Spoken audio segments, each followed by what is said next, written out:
Pacto migratorio en la Unión Europea. En las últimas horas estáis escuchando, estáis leyendo y estáis viendo muchas noticias sobre este acuerdo que ha llegado el Parlamento Europeo y el Consejo de la Unión Europea. Que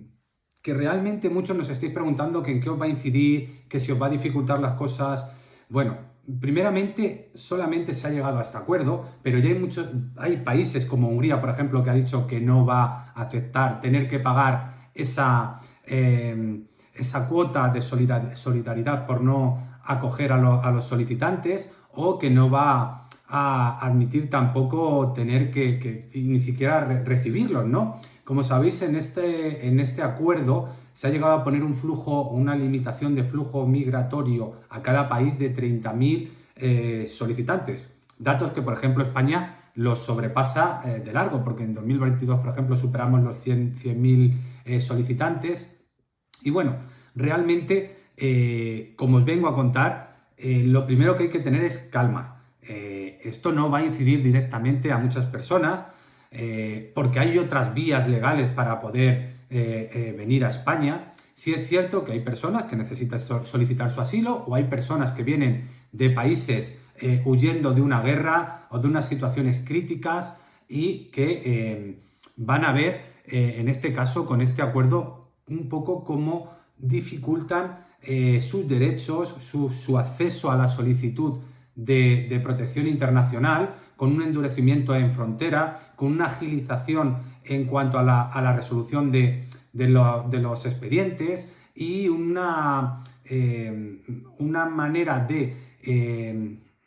acelerar las expulsiones de estas personas una vez denegada la solicitud de asilo.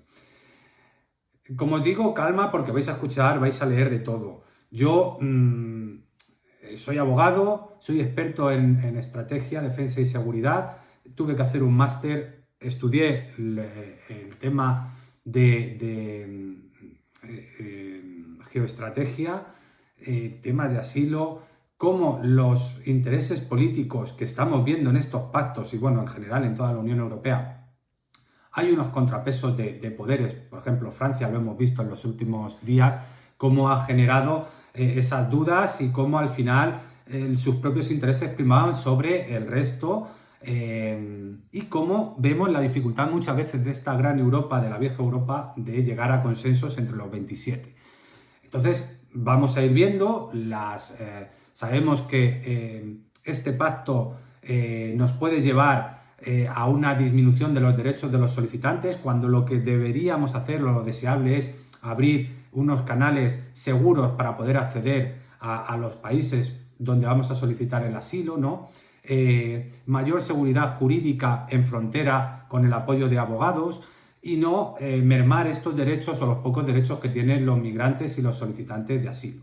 Pero vuelvo a remarcar, no hay que volverse locos con este pacto que, como os digo, se ha firmado. Todavía se están llevando a cabo seguramente hasta febrero temas técnicos, y entrará en vigor a lo largo del verano del año que viene, veremos, porque está creando mucha incertidumbre también. O sea, sabemos que hay ciertos pilares, como son, como os he dicho, la agilización de la resolución de las solicitudes. Vamos a ver cómo se endurecen los requisitos en frontera, cómo una de esas ideas fundamentales de la Unión Europea, que es un consenso común, una normativa común, una legislación común en cuanto al proceso migratorio y de asilo, pues se está llevando a cabo, y que no cada uno vaya por su lado. Una solidaridad entre los países de la Comunidad Europea, en la cual, de la Unión Europea, que veremos a ver, porque es un poco a la carta. Se limitan a 30.000 los solicitantes, en el cual, por ejemplo, como decía, España, Italia o Grecia lo superan de largo, pero en cambio Austria o Países Bajos ya están siendo un poco reticentes, ¿no? Porque saben que van a tener que recibir solicitantes, o van a tener que recibir a refugiados, y ellos al final tienen la opción de poder pagar 20.000 euros concretamente por cada solicitante que no quieran admitir en su territorio. Creo que debería de primar más el derecho de las personas, Creo que deberíamos de ser más conscientes de las dificultades que están teniendo muchas personas, que son personas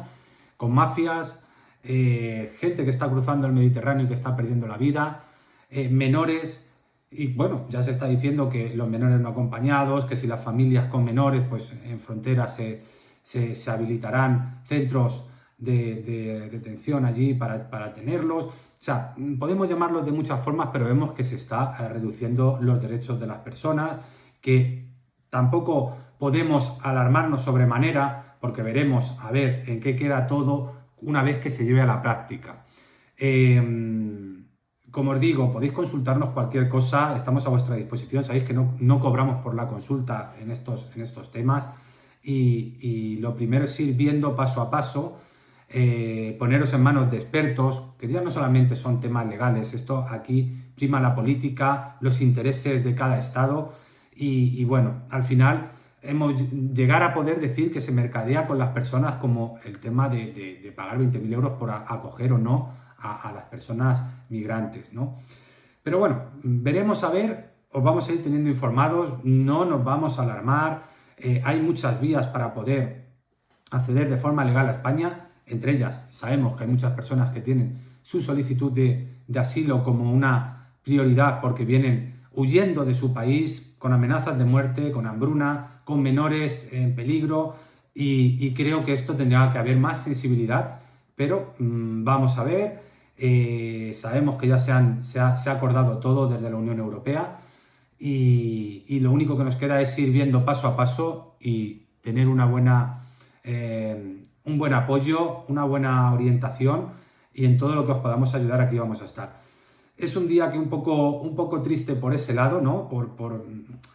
tener que ver cómo se coartan los derechos de las personas en vez de facilitar y mejorar, ¿no?, los canales de migración. Pero bueno, vamos a aceptar lo que deciden los que mandan, vamos a buscar soluciones, vamos a apoyaros en todo momento y cualquier cosa que necesitéis estamos a vuestra disposición. Soy Juan Ignacio Longobardo Pérez, abogado y mediador. Un saludo.